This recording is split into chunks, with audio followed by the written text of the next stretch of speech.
Bueno, yo soy el doctor Raúl Torres, soy anestesiólogo, nací y criado en esta universidad, y gracias por la invitación de volver a este auditorio, ahora en el otro lado, no recordaba más grande la verdad.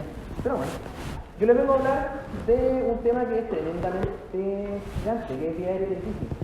Y es una de las cosas que más le asusta a uno cuando sale de la carrera, de tener que enfrentarse a intubar a un paciente, porque probablemente nunca lo ha hecho solo, entonces es una de las cosas más terribles para uno como médico recién egresado enfrentarse.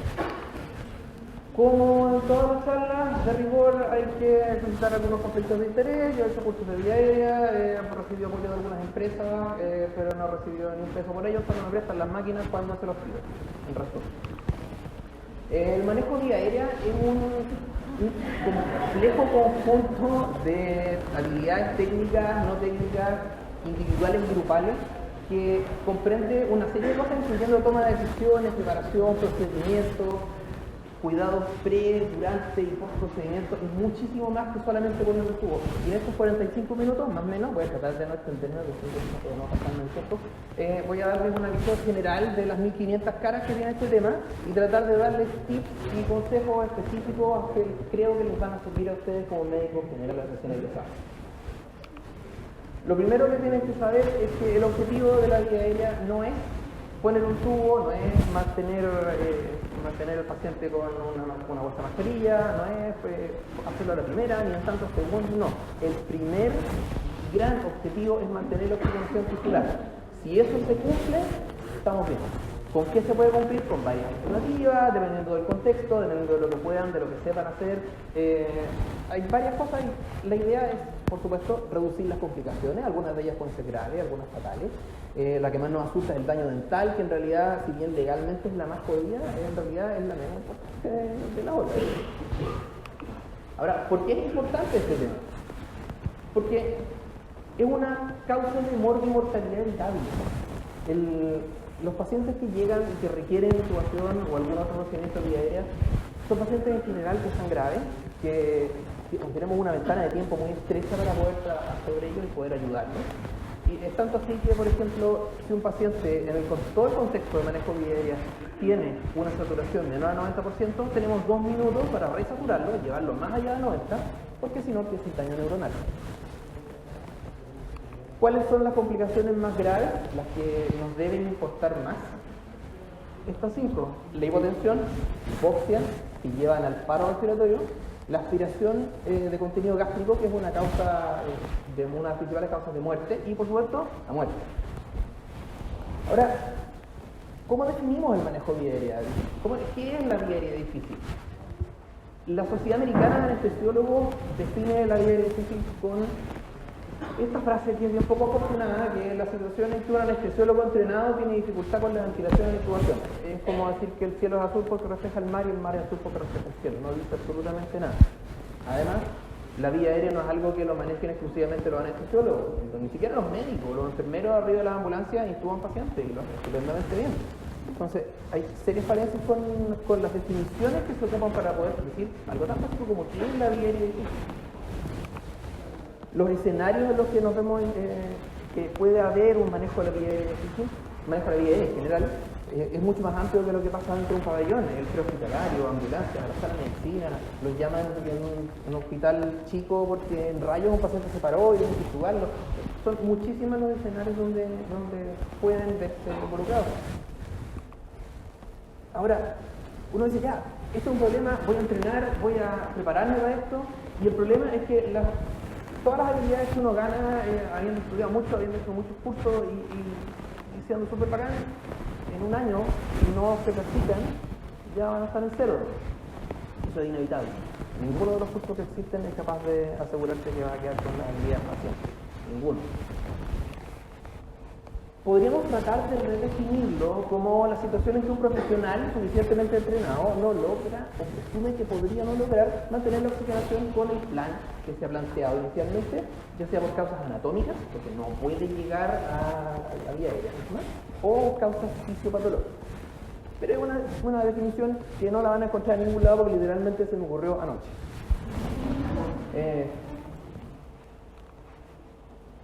Nosotros hablamos del escenario de la vía aérea difícil.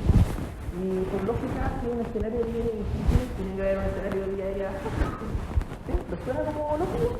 Sí, pero no, en realidad el concepto debería ser fácil, jamás lo van a encontrar en la literatura. Todo habla de vía aérea difícil, salvo una redefinición que se hizo en 2014 por unos, pero de Europa, en Europa, que definieron la vía aérea como vía aérea básica, que es aquella vía aérea que ni el paciente, ni la situación, ni ustedes, nada tiene factores de complejidad, nada que haga pensar que va a haber un problema, por lo tanto van a ser capaces de manejarlo sin mayor inconveniente con cualquiera de las alternativas que existen dentro del armamentario que vamos a discutir en breve. En este grupo está lejos la mayoría de los casos que les van a tocar, lejos. La vía avanzada la definen como aquella que hay una dificultad anticipada, por ejemplo, un paciente que tiene un tumor en vía aérea, que tiene un trauma social, en que ya hubo un problema antes con poder incubarlo, que el paciente sabe y les dice antes de caer desmayado en el pasillo. Y ahí se requiere más insumos específico, equipo específico, personal específico. Esto es como el 5% de todos los casos según estos autores.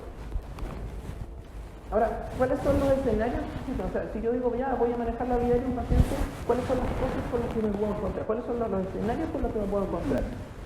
Definamos primero que hay 4 grandes abordajes. La laringoscopía, directa, convencional, bolsa mascarilla también conocida como AMBU una marca comercial. Dispositivos supraglotticos, dentro de los cuales el más conocido es la máscara laringea, y artericotilotomía quirúrgica, que es la reina de todos los accesos infraglóticos. En cada uno de estos pueden haber problemas. Y así yo puedo tener, por ejemplo, una situación en que no puedo intubar a un paciente. Sí lo puedo ventilar con una vacuna. Sí le puedo poner una máscara. Y ahí mi objetivo está cumplido porque logro oxigenar. Logro mantener la oxigenación tisular. Entonces, ese paciente no se va a morir de eso. Probablemente se va a morir igual, de viejito, esperamos. Pero en ese momento no se va a morir. El objetivo de la vía aérea, insisto, no es meterle un tubo de plástico en la tráquea. Nadie se ha salvado por tener un pedazo de plástico en la tráquea.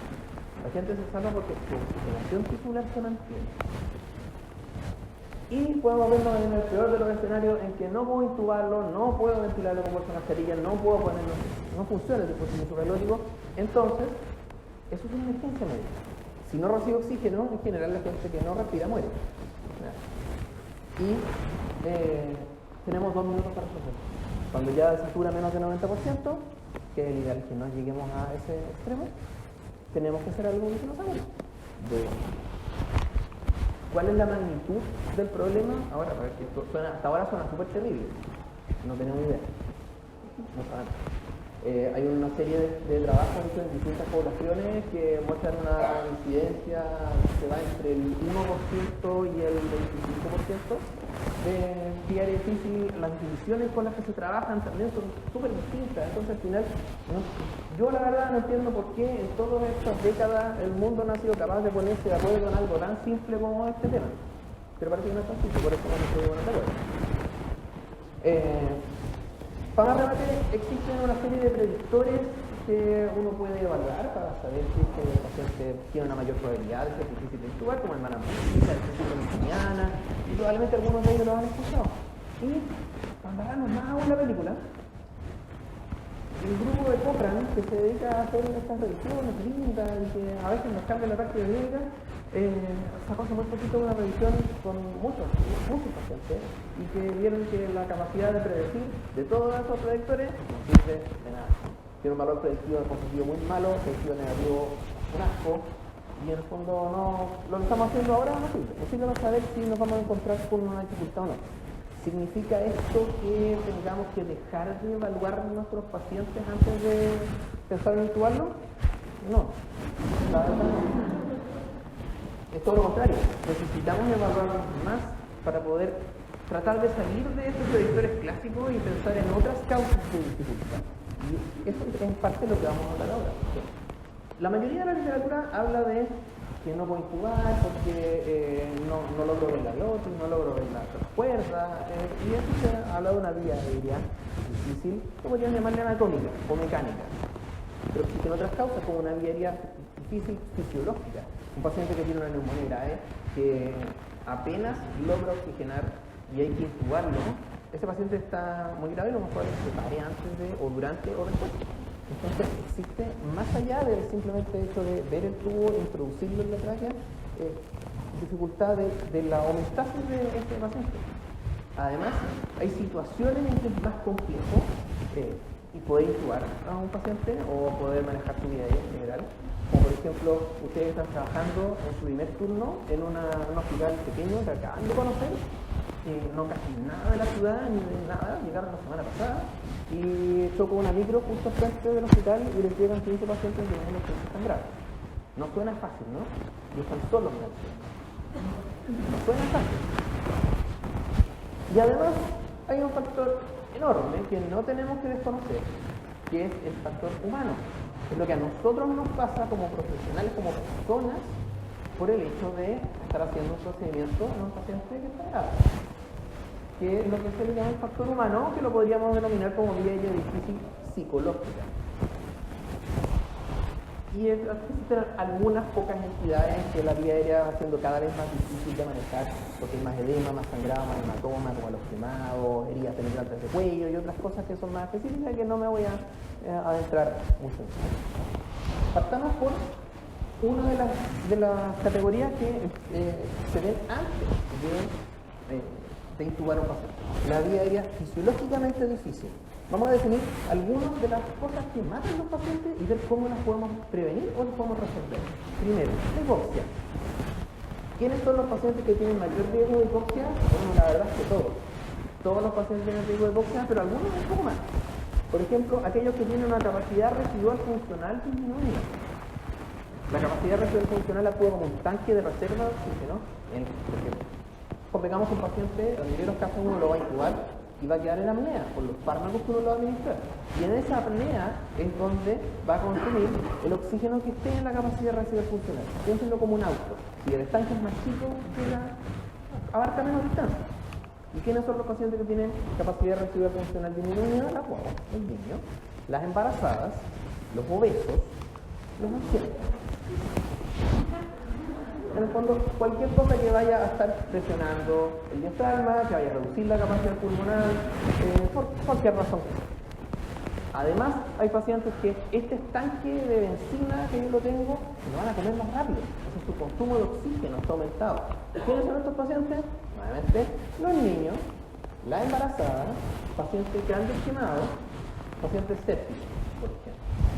Son como los grupos más frecuentes que les van a tocar ver en su práctica clínica.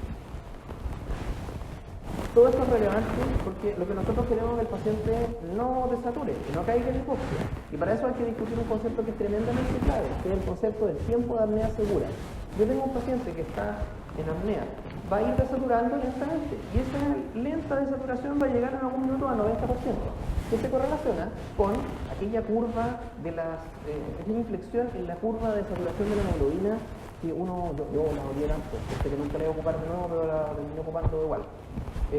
Cuando llega la PaO2 a 60 y se produce una inflexión hacia abajo y cae un precipicio en que cada vez más va cayendo en una hipoxia cada vez más profunda, ese es el límite del precipicio, 90%. ¿Por qué? Porque sabemos que en los siguientes 2 minutos no va a estar en 80, en 85, va a estar en 60. Y el daño neuronal va a ser ya inevitable. Para evitar esto, podemos hacer cosas, como por ejemplo, preoxigenar nuestro paciente. ¿Qué es la preoxigenación? Es el hecho de administrarle oxígeno antes de hacer el procedimiento. Y hay otro concepto clave que es la oxigenación apneica. Un concepto relativamente nuevo, que es que durante la apnea le damos oxígeno. Suena como lógico por el nombre, ¿no? Hay dos grandes objetivos de la preoxigenación: darle más oxígeno y llenar toda la capacidad pulmonar con oxígeno, retirar todo el nitrógeno que haya y reemplazarlo por oxígeno, y aumentar esa capacidad residual funcional. Es decir, todos los alvéolos que pueden estar cerraditos, como por ejemplo cuando el paciente tiene alguna compresión extrínseca, está en una mala posición porque se quedó dormido en la charla que estaba haciendo el paciente.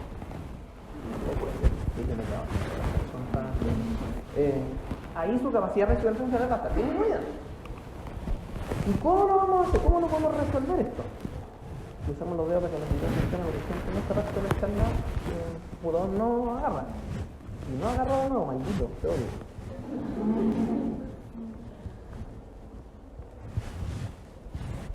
Maldito, te odio.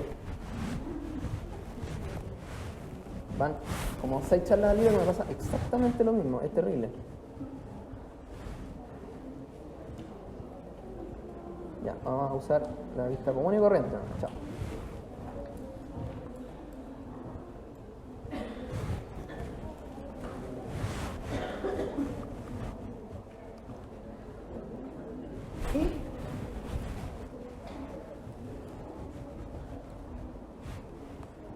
Y no se veía, fantástico, rayos. Y este video, disculpen, esto no estaba planificado y me recuerdo un meme que alguien puso así como en el Instagram de cosas memes, que era precisamente de esta situación. Precisamente de esto que está ocurriendo ahora, que horrible.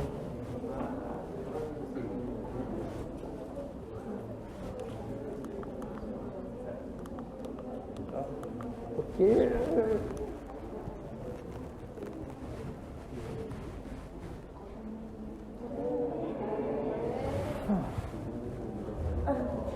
¿Por qué me acordé de todo esto? Porque lo peor es que estoy grabando lo que yo estoy diciendo para subir la charla después, entonces voy a tener que editar todo esto, que era precisamente lo que no quería hacer.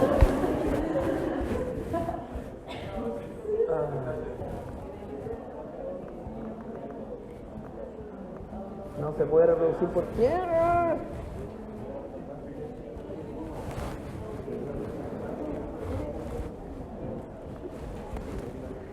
Ya me aburrí. Me aburrí.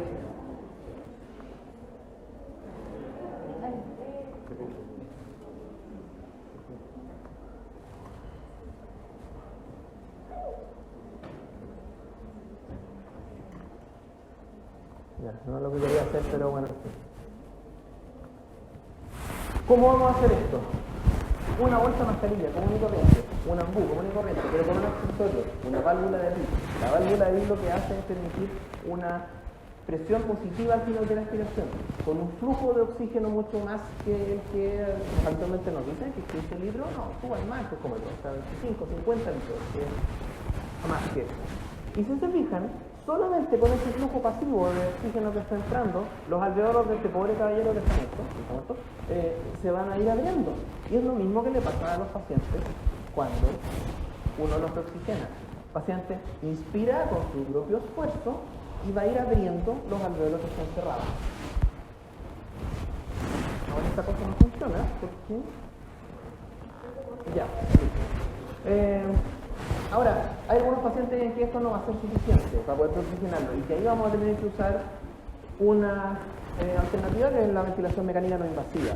¿En qué pacientes? Pacientes que están con insuficiencia respiratoria previa, pacientes que ya estaban en ventilación mecánica, ahí uno puede oxigenarlo directamente con esta. Que lo más probable es que ustedes no lo ocupen, no lo tengan cuando vayan a un hospital pequeño, perdido en un cerro, no, probablemente no lo van a tener. Pero es importante que lo sepan que existe y si tienen dudas, pregúntenle a su amigo fisiólogo que trabaja ahí, porque los tiene las calidad. Ahora, ya tenemos el paciente con nuestro ambú, que hay en todos lados, válvula de Lee, que no hay casi en ningún lado, pero pueden comprarla con baratas de lucas, con hospital no es nada terrible. Válvula de PIP, IPEE. De que escribo va a ser lesiótico, ¿no? Para hacerse como más. Entonces, lo que vamos a hacer, una vez que está preoxigenado, que lo vamos a hacer, eso, vamos a poner la máscara del ambú con muchos litros de oxígeno, vamos a ponerlo 3 minutos, por lo menos, 3 minutos, o hasta que 3 minutos contando de que se cuide 100%. Y vamos a pasar a otra etapa que es la oxigenación apneica. ¿Qué es este concepto de la oxigenación apneica? Cuando uno está en apnea, en teoría uno no respira, no intercambia gases, pero en realidad en algunas condiciones sí. Cuando el pulmón, todo el tejido, toda la vía aérea está llena con oxígeno, el oxígeno se absorbe más rápido que lo que está saliendo CO2 hacia el alveolo. Por lo tanto, se genera una gradiente de presión negativa.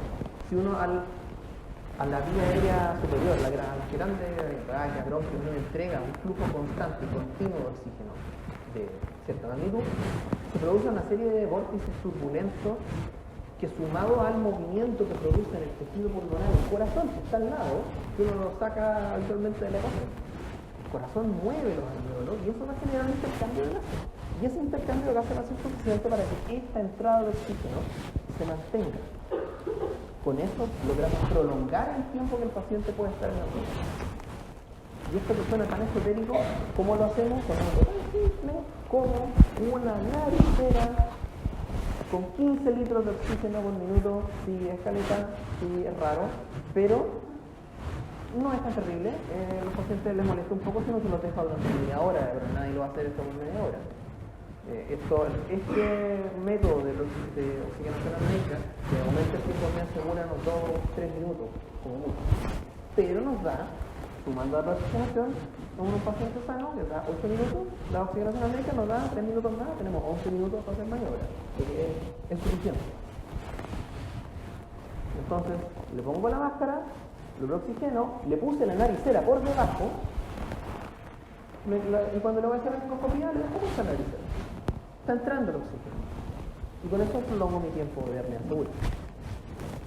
En resumen, oxigenar como cabecita en alto, ambú, más de 15 litros por minuto, válvula de PIP, por 3 minutos por lo menos, y con una naricera por debajo. Y en genes en todos los pacientes, porque somos pésimos prediciendo la dificultad que podemos tener. El segundo gran problema que tenemos es la hipotensión. A nadie le gusta ver un monitor así cuando llega el doctor, ve el reanimador, que es el paciente, y se encuentra con esto. A nadie le gusta.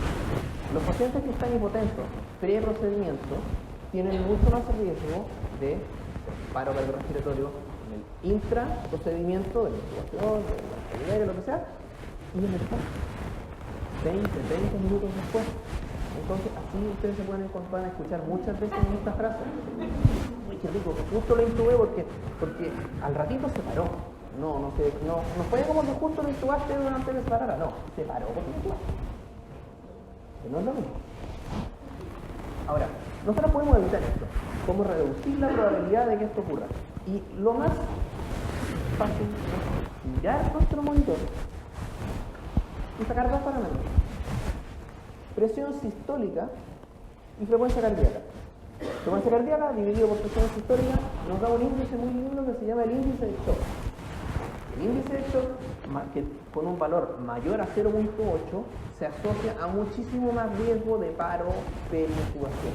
Los pacientes que se paran para la intubación suena como lógico pensar que se mueren más. Sí, se mueren más, bueno, bastante. En este caso, en este ejemplo, salió 1.7 y es como evidente que a ese paciente hay que hacerle cosas antes.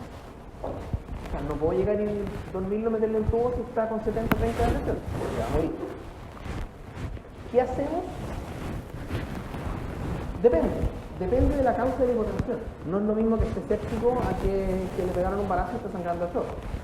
Por supuesto, hay que evaluar primordial más de hemorragia, hay que evaluar al paciente, y dentro de las intervenciones que pueden llegar a necesitar son bolos de cristaloides, hemoderivados, fármacos vasoactivos, noripinefrina o bolos de fármacos vasoactivos como bolitos pequeños de epinefrina, y eso va a depender del paciente que tengan al frente. El mensaje es: optimicen siempre lo que más puedan los pacientes. Una tercera cosa que termina matando a los pacientes alrededor de la intubación es la acidosis metabólica. Supongamos un paciente que está con una cetoacidosis severa, está con un pH 9 y está compensando esta acidosis metabólica con una alcalosis respiratoria horrorosa. Está moviendo 40 litros por minuto de volumen minuto.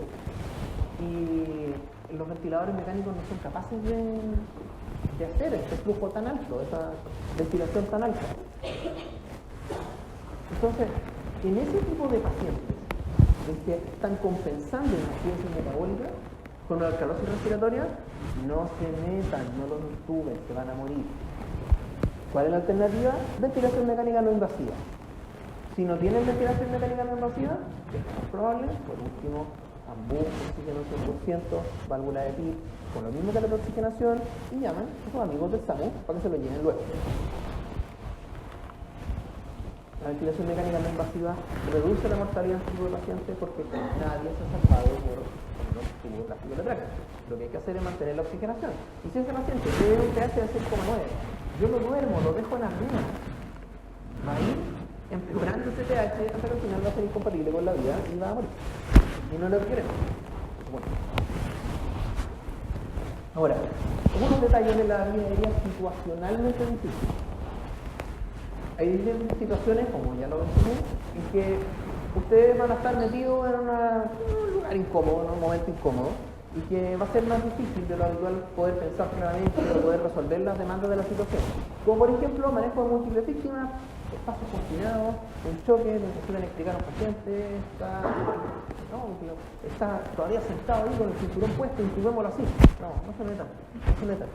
Ahí cuando tengan o muchos pacientes con poco tiempo para atenderlos a todos y que todos en teoría hay que intubarlos, o tienen unos pacientes que no pueden mover, que no lo pueden sacar de donde está para poder manejar su vida aérea en un lugar más cómodo y más seguro, usen esto, una máscara laringia, un dispositivo ultrabiótico. Es una de las cosas que son fáciles de poner, se pueden poner en cualquier posición y les da tiempo. Si tienen 5 pacientes que se intubar, no los pueden atender al mismo tiempo los 5. Máscara laringia los 5, listo, pueden pensar, a ver, evaluarlo, estabilizarlo y ahí intubarlo. Ahora, de la vía aérea psicológicamente es difícil. El error, esta habría sido tan bonito si los videos hubiesen funcionado, porque aquí como que había pensado como que no, que primero antes que lo otro, no.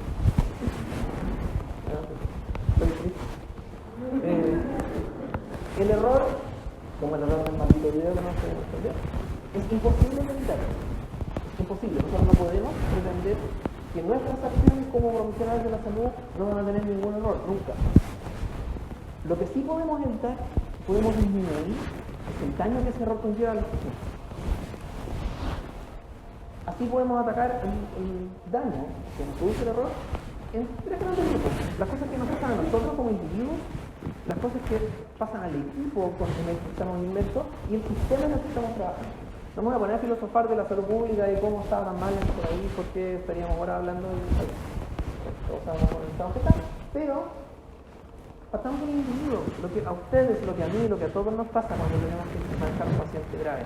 Hay un montón de factores externos que pueden estar influyendo sobre nuestra toma de decisiones, como estoy cansado, estoy enfermo, tengo problemas en la casa, no conozco a la gente con la que estoy trabajando, me da miedo preguntar cosas por dónde están las cosas porque nada es como al nuevo que no cacha nada. Todas esas cosas sería absurdo negar que existen. Cosas pasan y es parte de lo que nosotros podemos hacer para evitar que nos afecten. Por lo menos el primer paso es reconocer que están ahí. El estrés de por sí no es malo. Bueno, salvo el estrés cuando uno está en la carrera, que es terrible y uno quiere como arrancarnos, pero el estrés de por sí no es malo. Uno necesita cierto nivel de estrés para alcanzar su tipo de desempeño. El problema es cuando ese nivel de estrés es demasiado y ahí el desempeño empieza a bajar. Hay algunas cosas que podemos hacer para bajar nuestro nivel de estrés y de hecho la mayoría ni siquiera viene de la medicina, viene de la psicología deportiva. Una de las cosas que podemos hacer es una forma de respiración que se llama respiración táctica o muscular, que es una cosa tan simple como respirar profundo por 4 segundos, parar por 4 segundos, exhalar por 4 segundos y quedarse ahí en 4 segundos. Pero en el fondo es respirar profundo. Y seguir que esta vida mía es tan linda. Hace unos años un grupo de urgenciólogos publicó esta herramienta cognitiva que no tiene traducción en español. No logré encontrar una forma de traducirla al español sin que perdiera el sentido. No sé si tiene sentido, porque no sé si ustedes conocen a este personaje que está en la esquina, que es Mr. T. ¿Sí? ¿Quién conoce a Mr. T? Ah, mira, bien. Bueno, fue una frase que decía Mr. T, eso que ellos hicieron esta mnemotecnia, que en el fondo incluye 4 herramientas para manejar nuestro propio estrés, que la podemos hacer en cualquier minuto. 1, respirar profundo. El hecho de que respiremos profundo, pausadamente, durante el tiempo que nosotros consideremos necesario, hace que ese estímulo le dice a nuestro cerebro que ya no estamos en una situación de peligro y nuestro estrés baja. Hablarse uno mismo, la experiencia, como no voy a poder, yo puedo, yo estudié, yo le puse empeño, yo escuché el tema externo, me quedé dormido, yo puedo. Visualizar, no es simplemente imaginarse si lo que pasaría yo así con mi laringo con llamas, así como intubando a un paciente, persona de fondo de civil, no, es visualizar, es imaginarse todos los pasos que van a ser necesarios para llegar a la al objetivo que quiero lograr. Pongámosle bien intubar.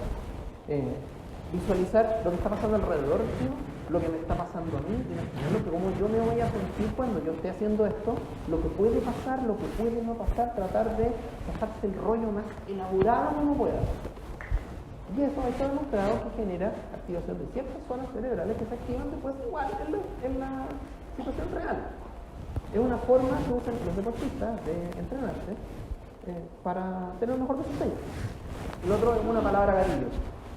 En el fondo es una palabra o una acción que a ustedes, que es absolutamente individual, que les genere un estado mental que es como ya, ahora me voy a concentrar en esto. Puede ser cualquier cosa, puede ser ya, vamos, sí, dale, no sé, cualquier cosa. Cualquier cosa.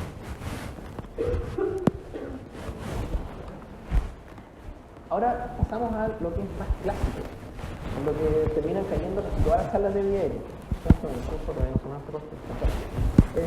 La vía aérea anatómicamente difícil, que es lo clásico que se habla de vía aérea. Existen una serie de predictores que ya mencioné que no sirven mucho, pero que igual se los voy a mencionar porque algunas cosas, algún valor tienen, como por ejemplo el Malan-Patin, el multímetro 4, la distancia piromeltoniana, la ausencia de protección mandibular, una movilidad cervical limitada, la distancia metroesternal de menos de 2 centímetros, pacientes obesos, con cuello corto, macrológico, con dientes prominentes.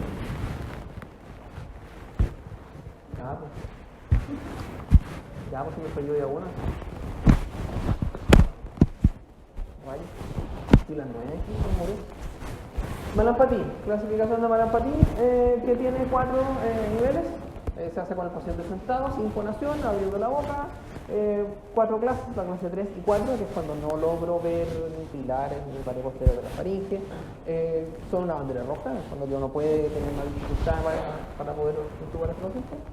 Las distancias piromental y externo-mastoniana, en el fondo se hace con el paciente sentado, con extensión completa, midiendo entre la cortadura tiroidea y el mentón. Menos de 6, ojo. Protrusión mandibular, paciente que no es capaz de mover su mandíbula inferior, eso habla de una rigidez en la articulación temporomandibular y que no voy a poder abrir esa vía aérea de esa manera. Y existen, que esto es lo más importante, predictores de mayor complejidad, situaciones en las que ustedes saben de antemano que va a ser difícil, que son cosas un poco más obvias y algunas no tanto, como por ejemplo pacientes que tienen una apertura bucal de menos de 3 centímetros.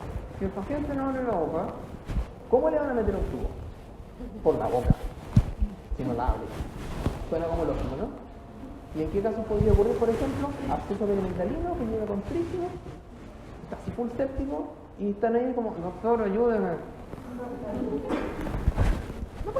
No pueden intubar. Ese paciente tiene que ser derivado para que lo intuben de esta manera. En un endoscopio, por nariz, en un lugar, una vía compleja. Pacientes con inmovilidad cervical. Paciente, por ejemplo, con espondilitis anquilosante, digo, necesito que llegue así, agachado para adelante, y es como, pero muévase, es que no puedo. El paciente va a ser difícil de alinear sus ejes de la vía aérea para poder lograr meterlo. Pacientes con malformaciones craneofaciales, sobre todo los niños, que tienen algunos síndromes, como síndrome de Goldenhar y otros, muchísimos más, en que si hay una asimetría, va a ser difícil. Sumando.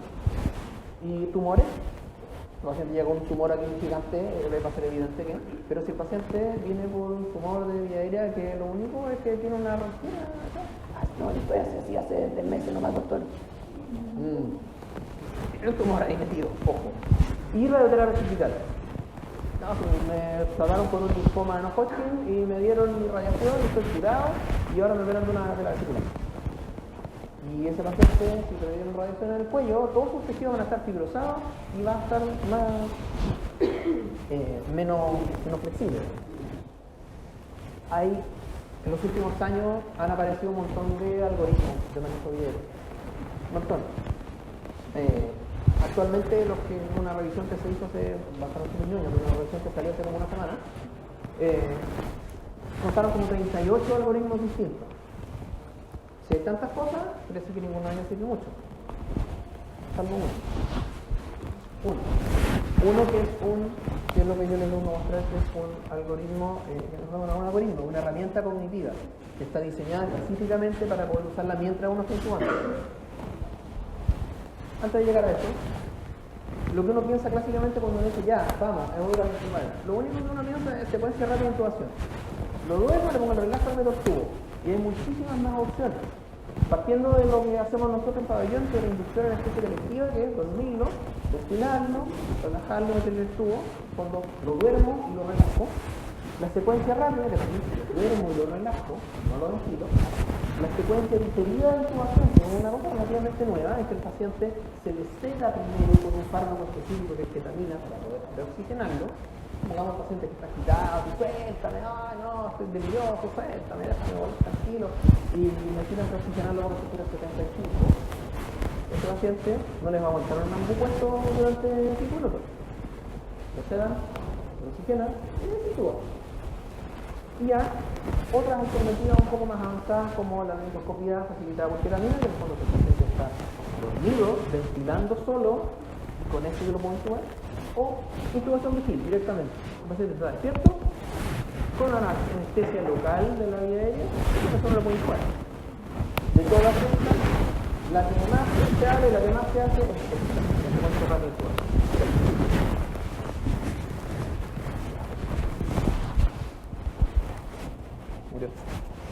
Este es el algoritmo, que no es un algoritmo, para mí es un algoritmo, diseñado por un urgenciólogo y un anestesista australiano que vino a cambiar todo.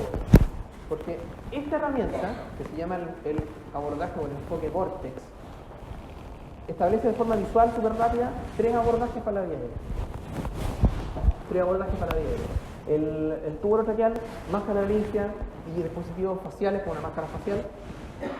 Y automáticamente establece una serie de optimizaciones que se pueden hacer y que es importante tenerlas en mente porque no siempre las cosas salen como uno las espera, como las estatuas del Museo, etc. El Vortex es una herramienta que es tremendamente flexible, porque ustedes ya se acuerdan de este circulito con los 3 dibujos, del tubo, una máscara laringea y una máscara facial, y pueden entrar por el lado que se les ocurra, que en el fondo eso funciona como un cono, una espiral, en que a la medida que uno va pasando de un abordaje al otro, va bajando hacia el medio, donde está una de urgencia, una tricotilotomía de urgencia. Las mismas herramientas están disponibles en internet, después se las voy a hacer llegar, en que tienen una serie de checklists y herramientas para determinar cuáles son las optimizaciones que tienen que hacer, cómo ir pasando de un estado al otro, y finalmente uno de los temas importantes es que una vez que tienen su estrategia planeada tienen que comunicarle al equipo los roles que va a hacer cada uno. Hablar con su equipo, decirle tú te vas a hacer cargo de esto, tú te vas a hacer cargo de esto, lo mismo que se hace con el paro, pero que en vía aérea por alguna razón no se hace, pero debería hacerse, incluyendo dónde se va a parar cada uno, qué es lo que va a hacer. Ahora, brevemente, algunos tips de cada uno de los abordajes. Ventilación con bolsa mascarilla. Es muy importante para el éxito de cualquiera de las 3 grandes formas de manejar la vía aérea, que la posición sea correcta. ¿Cuál posición de olfateo? O en el caso de los pacientes obesos, posición en rampa, alineando el meato auditivo externo con el manubrio external, levantando en el fondo los hombros como aparece en la diapositiva. La idea de esto fue alinear los 3 ejes y que esto nos va a facilitar cualquiera de las alternativas que tenemos. Aparte de la toma clásica que no la han visto, la van a ver en el futuro, que es la toma de la C y la E, que es tomar la mascarilla así. Existen otras tomas que usan otros 6 de músculos, si es que ustedes están cansados, que les permiten tomar esto de manera diferente para poder abrir la vía aérea mejor. Cánulas Mayo son uno de los coadyuvantes que existen, úsenlas, no se hagan los choros y de no, yo no ocupo nunca cánula Mayo, no, están para usarlas. Válvula de PIP, indispensable para la buena ventilación con bolsa mascarilla, porque abre alvéolos, como ya les mostré, si no se abren, se cierran y no logran aprovechar todo el tejido pulmonar que pueden tener diablos. Se nota la diferencia, ¿no?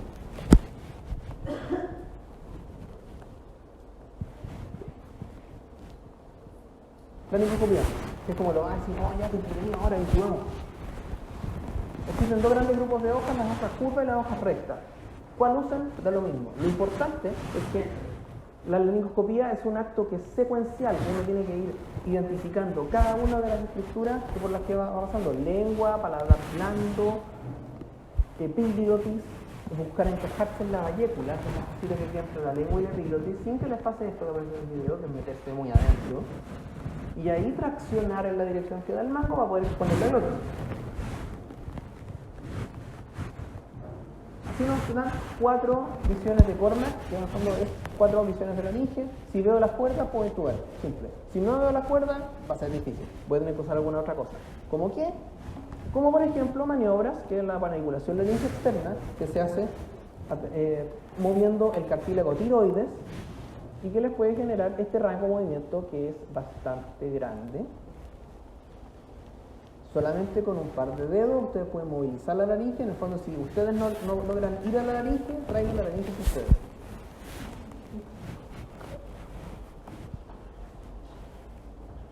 Algunos problemas, si ven esto, tienen la lengua metida, tienen que hacer la laringoscopia de nuevo. Puede chocar en algunas estructuras como en los cartílagos aritenoides o en los anillos traqueales. Y si por ejemplo les chocan o los fuercen, giren el tubo 90 grados para cualquier lado y con eso lo van a poder avanzar. Si ven esto,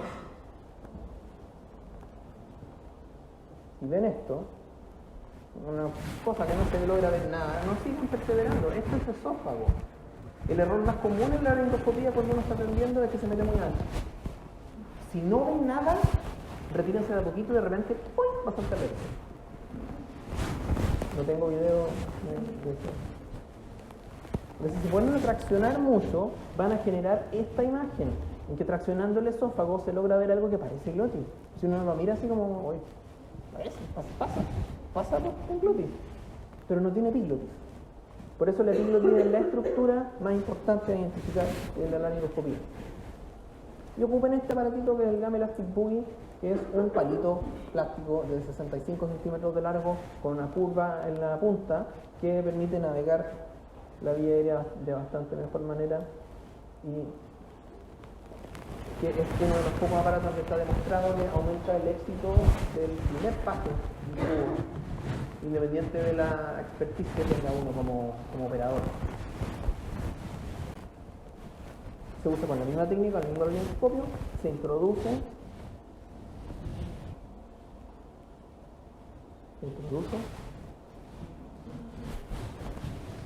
la vía aérea y después técnica del Seldinger, a través de ese aparatito puesto se mete el tubo, se saca y queda el tubo puesto. Los otros son los viejos filetes o conductor de tubo que si los tienen, ocúpenlos.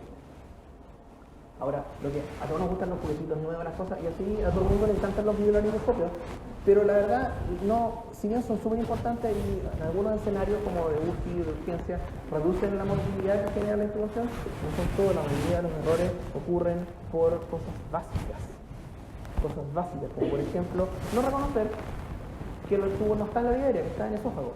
¿Cómo se puede reconocer? Con capnografía. Esto es el tubo estándar. Dispositivo supraglótico hay de muchos tipos, máscaras laringeas, tubos laringeos, primera, segunda generación, ocúpenlo, no hay nada malo en usarlo. Hay algunos truquitos como para poder instalarlos, como uno los instala y si no queda bien, los tuerce un poco, los de infla, desinfla el CAF, pero estos dispositivos son una de las principales ayudas en el caso que uno no logra intubar, sí puede ventilar. En el caso de que uno no pueda con un dispositivo de un mecanismo, puede usar otro. En fondo, yo no tubo laringeo que a nadie le gusta, pero me lo pongo yo. Y mis colegas le cargan. ¿Qué pasa si nada funciona? Me he hecho el computador que está al lado con el agua. ¿Qué pasa si nada funciona? No lo puedo intubar, no lo puedo ventilar, no puedo meter una máscara laringea, nada. Se está muriendo. Tengo que ir al acceso infraglótico. Y el acceso infraglótico se regla en estas circunstancias la cricotirotomía de urgencia. ¿Dónde se hace? La membrana cricotiroidea, entre el cartílago tiroides y el cricoides.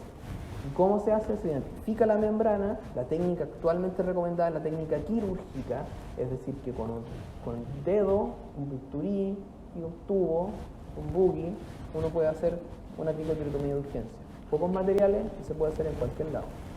Lo difícil no es hacerla, es tomar la decisión de hacerla. Porque no es fácil mentalmente enterrarle el bisturí en el cuello a alguien.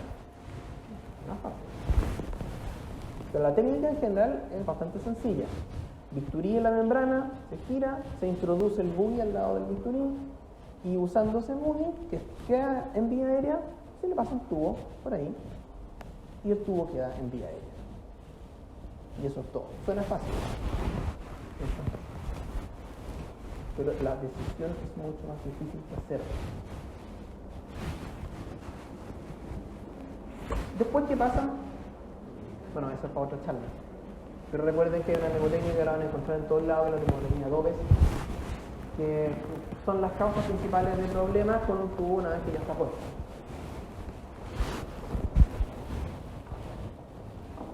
El manejo de la vía aérea, como mensaje final, es terriblemente complejo, tiene un montón de bemoles, pero se puede hacer. Se puede hacer seguro y se puede hacer sin estrés. Necesitan ciertas cosas, como por ejemplo, optimizar a su paciente. Siempre hay tiempo. No importa que ustedes crean que no, siempre hay tiempo. Aunque sean 5 minutos. Lo empiezan a preoxigenar y mientras alguien lo está preoxigenando, ustedes lo están haciendo otras cosas. Tienen una enfermedad de lo están animando, están cargando drogas. Siempre se pueden hacer cosas. Nunca, salvo con Paco lo veo en la mano, hay condiciones en que uno llega y lo descubre. Comuníquense con su equipo, entrenen de manera periódica, planeen lo que van a hacer antes de hacerlo, una hojita, una ventana con un plumón, planeen lo que van a hacer, conversen con su equipo, va a tener puntos de corte definidos, voy a intentar 2 veces la laringoscopía, si no me resulta la laringoscopía voy a pasar a la máscara facial, si no me resulta la máscara facial voy a pedir una mano en la mano, voy a pedir esto, voy a hacer esto.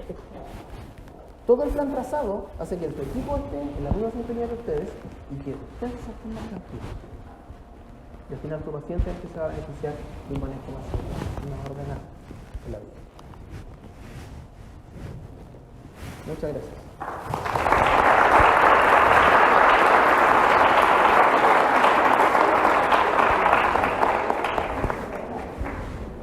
En la noche espero lograr editar esa parte que salió como pegada de la charla, así como que no funciona nada, para poder subirla a todas nuestras redes. ¿Preguntas? ¿Hay alguien despierto? Sí, un ratito. Pregunta.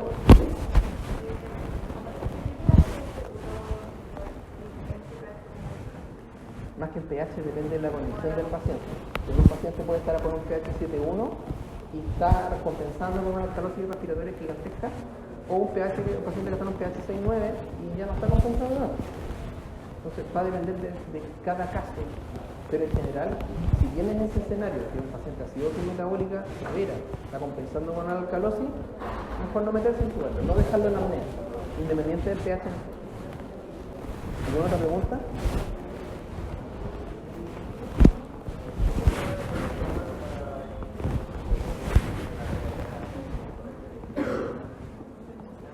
Para detectar que la vía aérea está, o sea, que uno logró acceder a la vía aérea, la capnografía. Capnografía, en el fondo es la detección de CO2 expirado. Capnografía. Si hay CO2, estamos en vía aérea. Si no, estamos en el estómago. ¿Sí?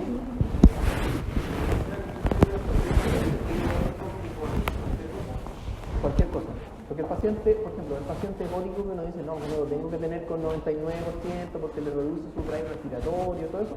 Eso es súper válido.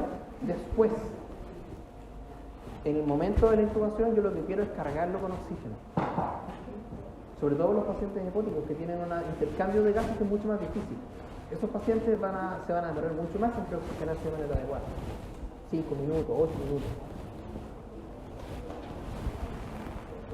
¿Hay fondo? Sí, no. Sí, no, créelo.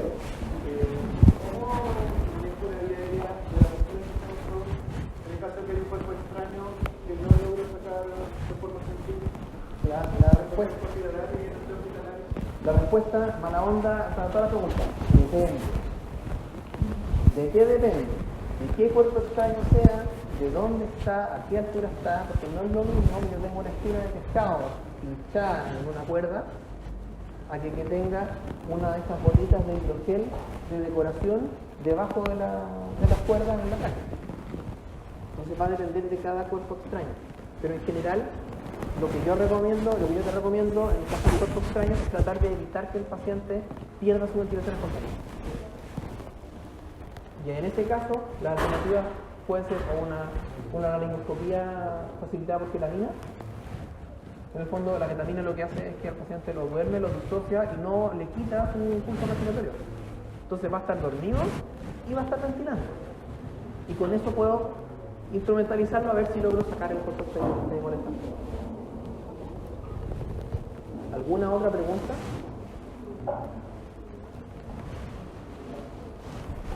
¿No? Bien. Muchas gracias.